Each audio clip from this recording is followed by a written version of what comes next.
I got the opportunity here to play an Armenian piece wrote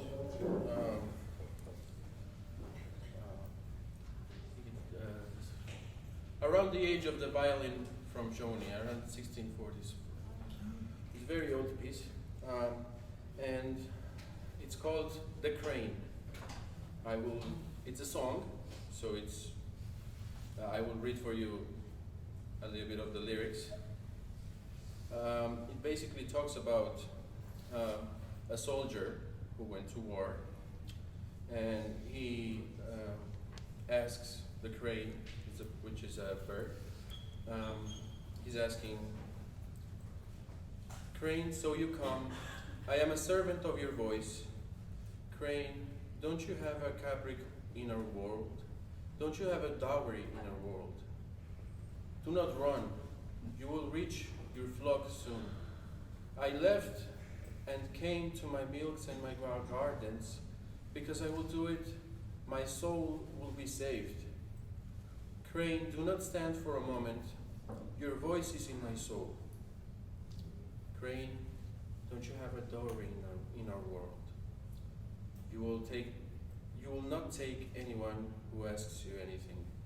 Your voice will sound sweeter than water. My heart wanted, we went. And yeah, this is The Crane from Komitas.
Hi, everybody.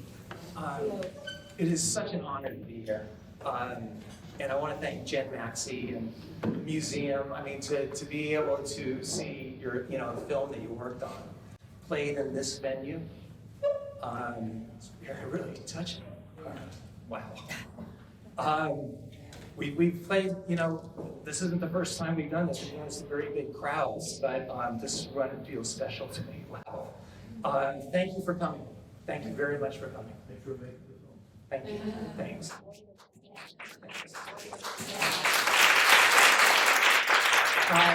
The power of music. I mean, just listening to Erik, after that, I hope that one of the things that the film does, I hope, is it brings a life to the Symphony of the Holocaust, and obviously to Shony and what he did.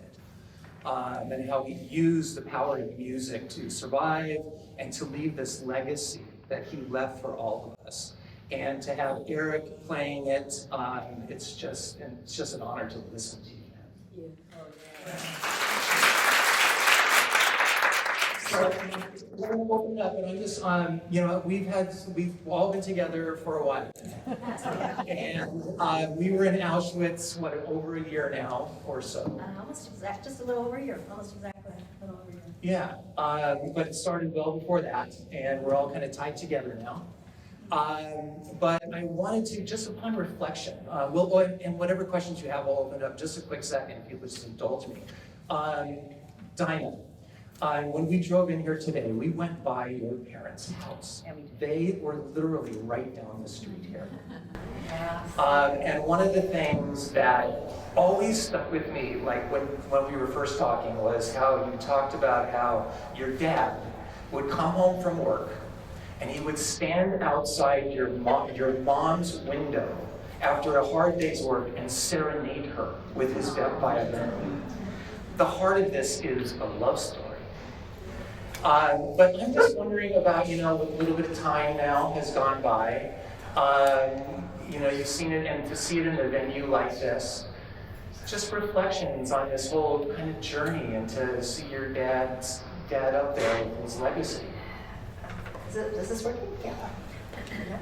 Okay. Well, first of all, thank you all for coming to see. Everybody here at the Holocaust. Erik, as I said to you before, you made my dad proud. We couldn't have picked a better person for this. I know, as I said, I turned to Greg and said that, and he said, your dad sent him. And I so believe that. I really do. Maureen, you're amazing. You're my dad for many, many years. We're close friends. So thank you to all of you.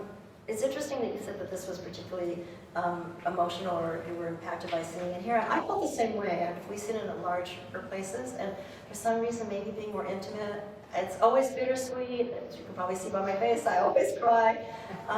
It never gets easy to see this, and being at Auschwitz is, had a lot of emotional things that I had to deal with afterwards and reflect on.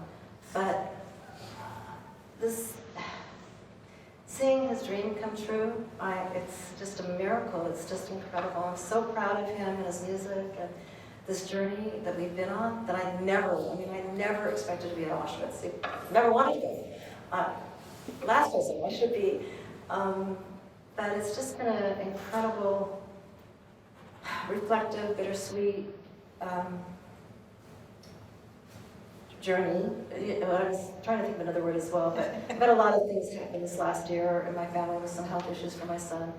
And hearing my son talk about my father's views about just being grateful for every day being alive. And it's true. We all believe the same, and we've got some difficult times in our world right now, but I hope that we find peace, and I hope this music brings healing to other people as well. Cool. And Dr. Green, so the way I found out about this film was I was doing another project called the Violins of Hope. Some of you may have heard of violins that were played in some of the death camps, and restored and toured around the country and around the world. And Dr. Green was doing a concert with that. And we got to talking, and she told me about the Symphony of the Holocaust, and that's how it all began. But I think you just this last week, you played the Symphony of the Holocaust. to a beautiful auditorium. I'm just wondering for you, when you play this, I mean, you worked with him on this, you helped him develop this to get it to where it was. That's a big responsibility to still be playing this symphony. And to honor Shony, to honor what his wishes were and what it was about for him. What's that like for you? I mean, now with some reflection, it's more dimensional now that there's a movie, but how is that for you, that responsibility? I played it at our 30th anniversary concert, so the Jewish Symphony just celebrated 30 years. And the first time I played the Symphony of the Holocaust was in 1995 with Shony as a soloist. And I met him in the 80s when I was playing piano for the Symphony of the Holocaust.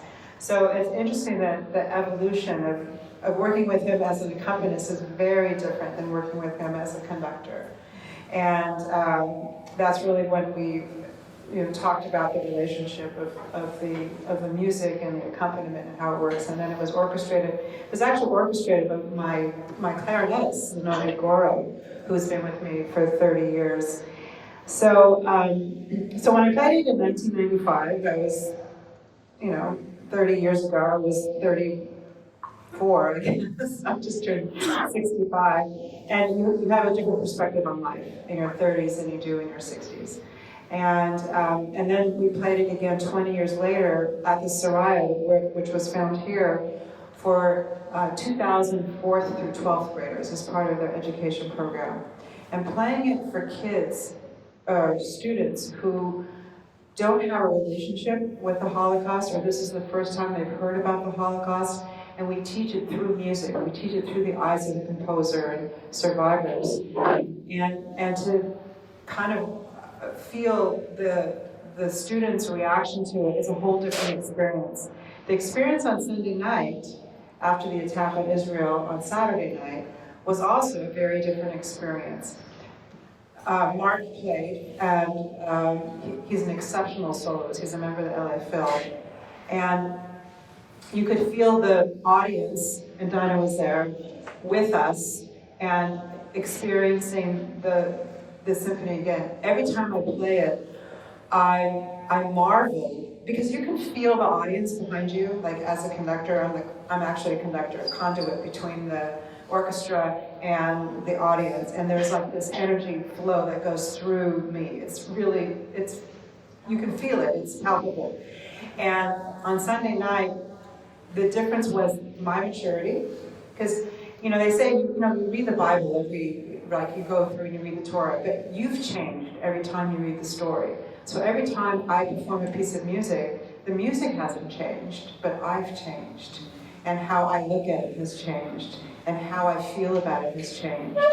And so I think as you grow older and the perspective and what's happening in Israel, it changes every time I play it. And then hearing Erik took little bits and pieces and made a concerto out of it. It was really wonderful what you did, and I'm happy with what you did.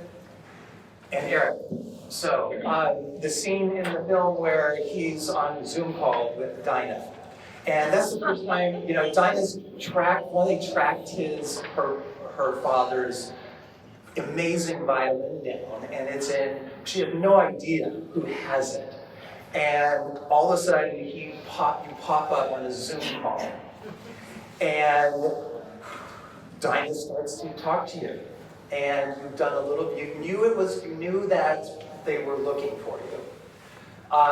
So you prepared a little bit, you watched Shony a little bit. But to see your immediate connection to him, on a soul level, I don't know if this is a musician thing, a violin thing, but that connection was immediate. And from my standpoint, I'm thinking, okay, I know this is a big scene in a movie, and who's this guy going to be? And it's just like immediately, wow, Armenian, understanding the genocide, what genocide is all about, the connection that you had with Dinah immediately, that you had already made a connection with Shony. Just talk a little bit about that soulfulness of all of this. You're obviously soulful. To watch you here, you care so much about the music, it looks like, and you feel it. Can you talk about the Symphony of the Holocaust and playing that for the first time, and maybe a little bit about what it was like to be out there at Auschwitz doing it? Easy question. Yeah. Well, first of all, thank you everyone for the invitation. And I mean, these people are amazing. I met Greg. Well, we first talked through emails, and I was ready to give the violin at the moment I had the violin in Mexico, and I was ready to just give it to the person who was going to play it, and I had no problem doing that. But while preparing for the interview, I took the videos and the compilations of his interviews and what Shony had, the little tunes that part of the Symphony of the Holocaust. And well, I started playing violin when I was 3 years old, and my dad he played violin and viola and also conducted. He passed away 2 years ago. And my mom is also a musician. She also plays the violin, and they both they've been teachers their whole life. So playing the violin was something that came natural to me. It was kind of like playing with a toy, which is not good. Because when you grow up, you have to take it seriously. It's no longer a game. But my family are very close with our genocide in the Armenian culture. So it always was a part of our conversations. We never took the liberty to forget, because there's very few Armenians. There's less than 10 million Armenians in the world, and actually just 3 million of them are in Armenia. The rest of them have escaped throughout the world. So there's 3 million Armenians in Armenia, and there's 7.5 all over spread. Most of them are here in Glendale and Burbank.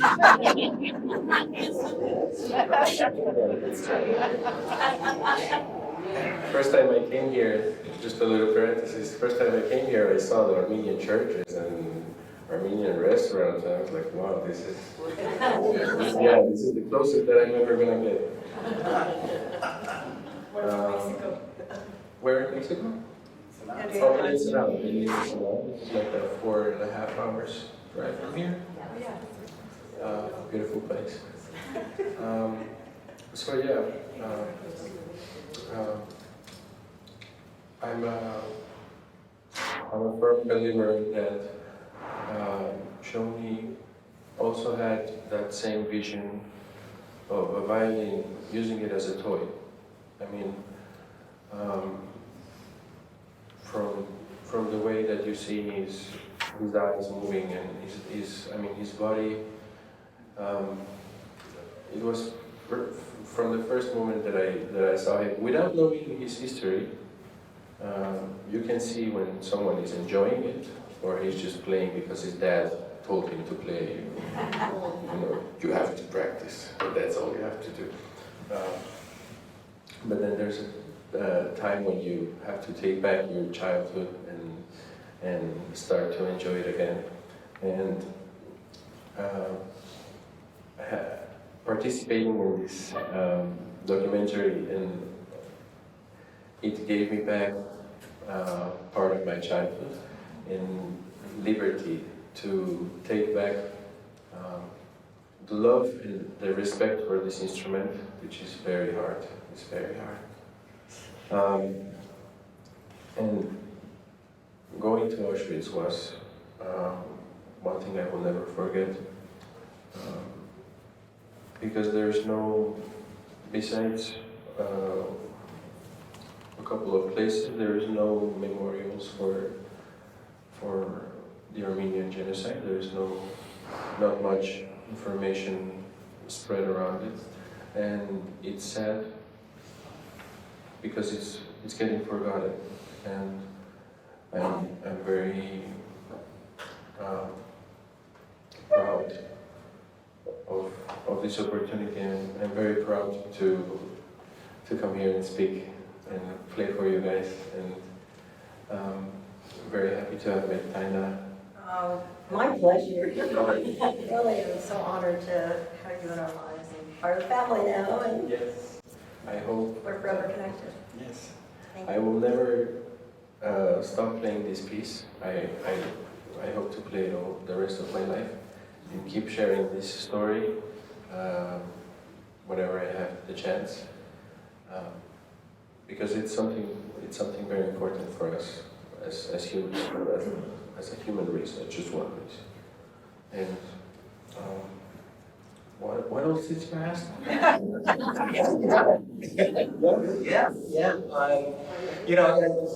Shony was a prodigy also. He was, 4 years old when he got lost in a forest. And, the gypsies took him in, and to a fellow prodigy, it was just the perfect marriage of what we did. Anyways, does anybody have any questions, or happy to anyone up here? Yes? I just want to tell Erik, do you know that there is a charming little Armenian museum in Mission Hills? What? It is absolutely exquisite, and the woman who runs it is Armenian and does it with love. Oh. Google it. Mission Hills. And go Mission there. Hills is close. Yeah. And it's about, Yeah. The tour guide it's called Arawan. tour guide that you had in Auschwitz, we knew she was being filmed, and, was she told anything special about these? I know there are many tour guides in Poland that they're used to visitors who are trying to trace their connection, but, what was she told before she? Yeah.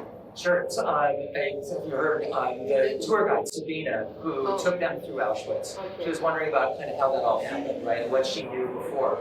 So I went on a scout trip by myself before we went there, and I had never been to Auschwitz. So I went and did a tour, and she gave me the tour. And it was just by happenstance. It was luck of the draw.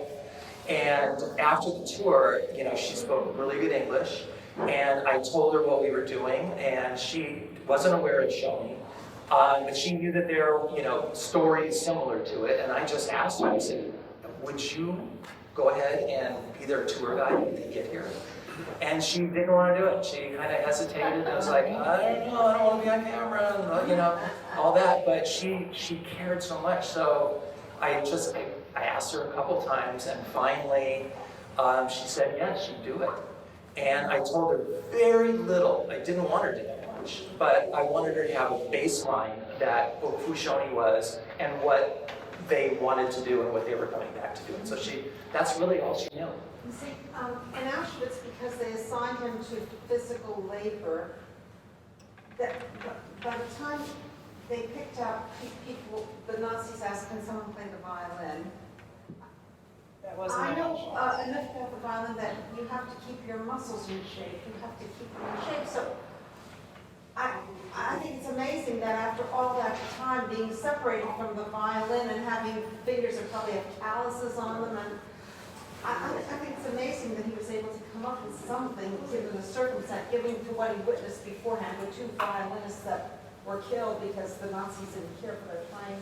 I think it was amazing that he was able to even come up with anything, being that his fingers were out of shape by that time. He believes that the hand of God came down on him and helped him. And you don't see that in the movie, but in the Shoah, the survivor videos, he says that he believes the hand of God came down and made his hands work, because he never played the Ghukasyan before either. He had never played that piece, and he just doesn't know. He literally doesn't know how he But he played didn't know that it, piece. in fairness, he didn't. I mean, he had heard it, of course, but he hasn't actually played it. He never played on a full violin. And he also was a little boy, and this was a full-size violin. He really, there's several points in the story where he believes that God saved him. He was very devout. It's amazing, because I know how fast your muscles get out of shape when you're away from the instrument. So, Divine intervention. Yeah. So I have two questions.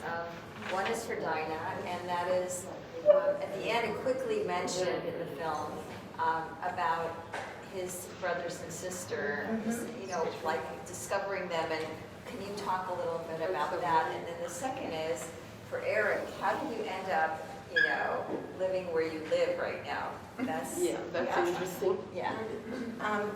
Well, his sister Violet ended up in Israel, as you might have read at the end there. And two of his brothers, we found, my father had an investigator eventually kind of tracked them down. We never got to see them again in person, but they did speak on the phone a lot. They wrote to each other. And I just had the opportunity when we were in Europe after our time in Auschwitz. I went to meet my cousins, my brothers, my uncles, my father's brothers' children. And it was as if I had known them forever. And it was incredible. We only had a day there, but I look forward to going back. We stayed in touch.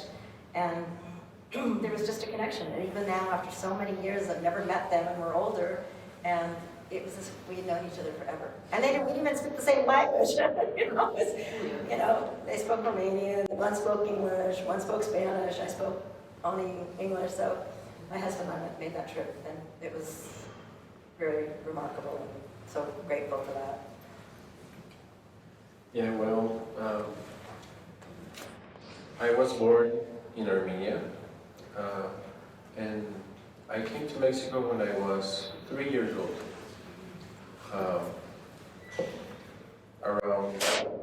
In '89, when the Soviet Union separated,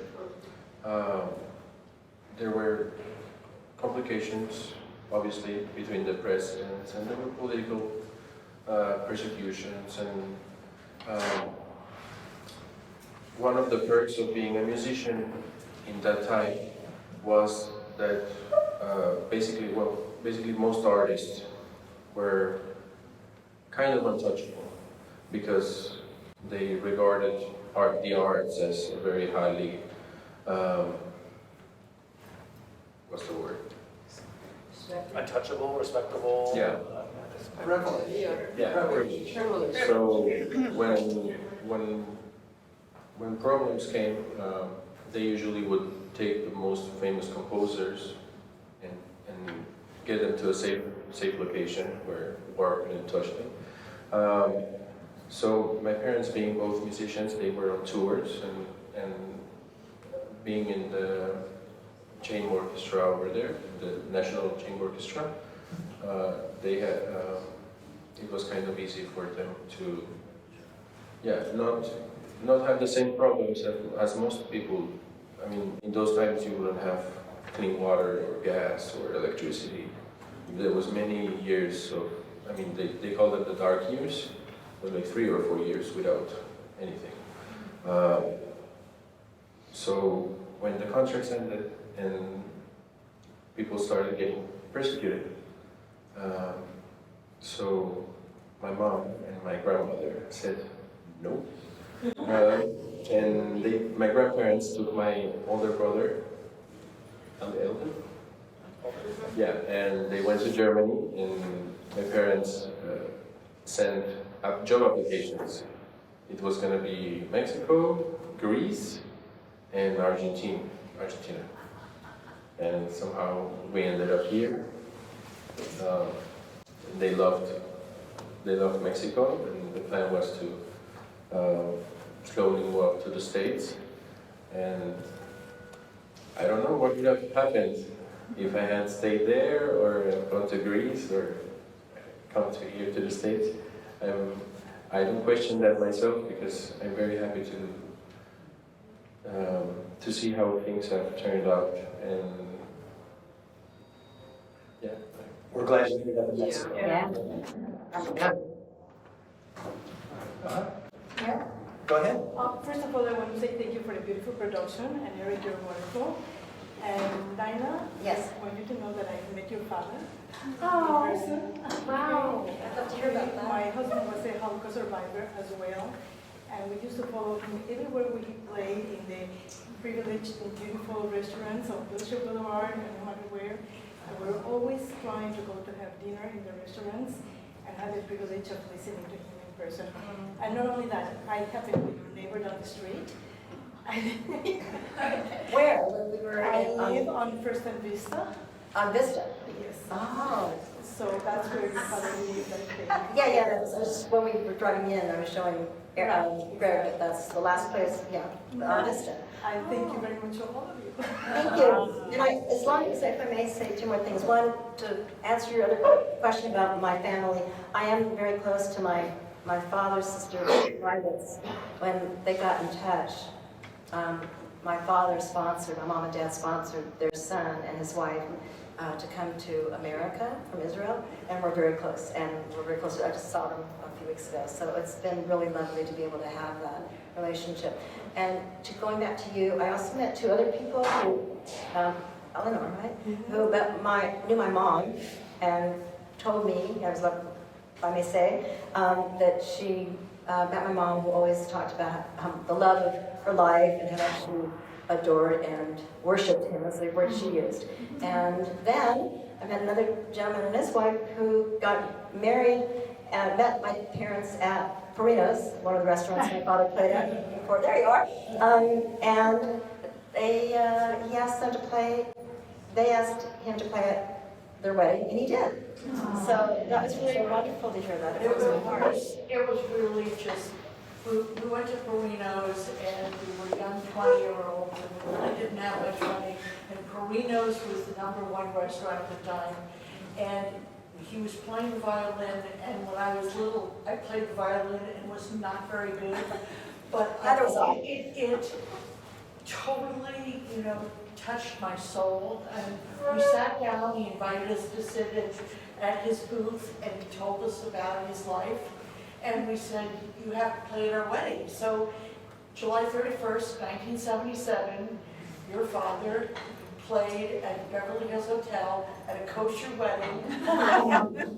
And it's the highlight, it's the highlight of the wedding. It was so beautiful and soulful. And when I grew up, that picture of the children dancing around. My children. It was the way I grew up with my grandparents, that there were always violin music on the stereo. I mean, they were always, my father played the accordion. It was so much a part of our life, and so to have this was just to bring it in. And as I did more research on our family and now know that we had family members die at Auschwitz, it brings it full circle that we were all together, and he brought that back at our wedding.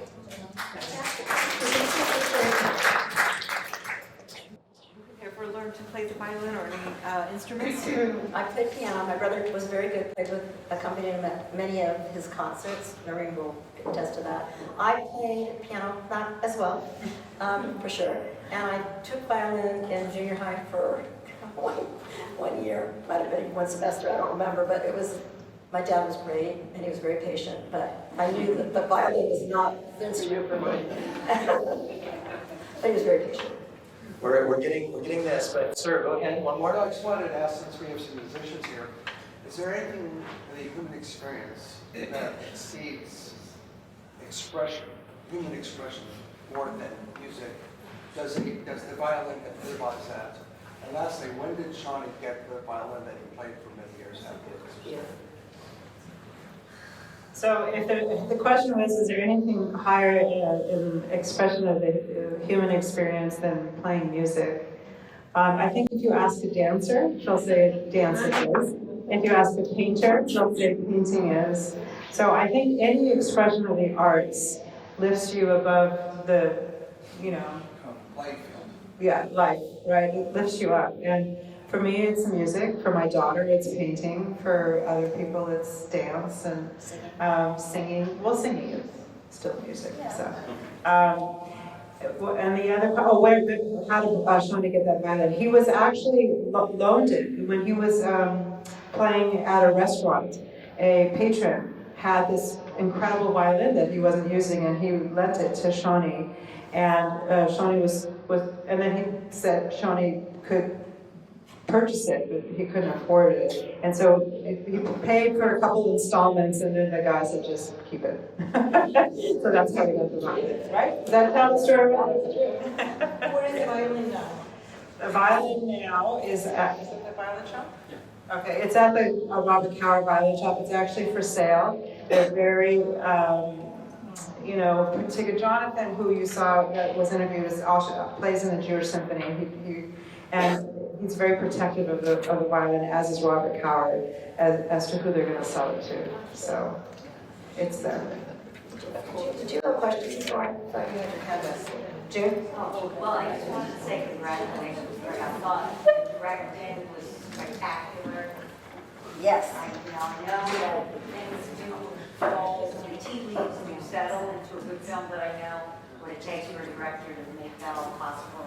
I think you did an extraordinary job. And It takes people like this to have them as your subjects. Thank you. Thank you. And I also just love how you came together to show up, the Holocaust and the Egypt side. You were all like this group here. It's just very hopeful and very inspirational. That's the best thing you can say. Thank you, everybody. Thank you so much for coming.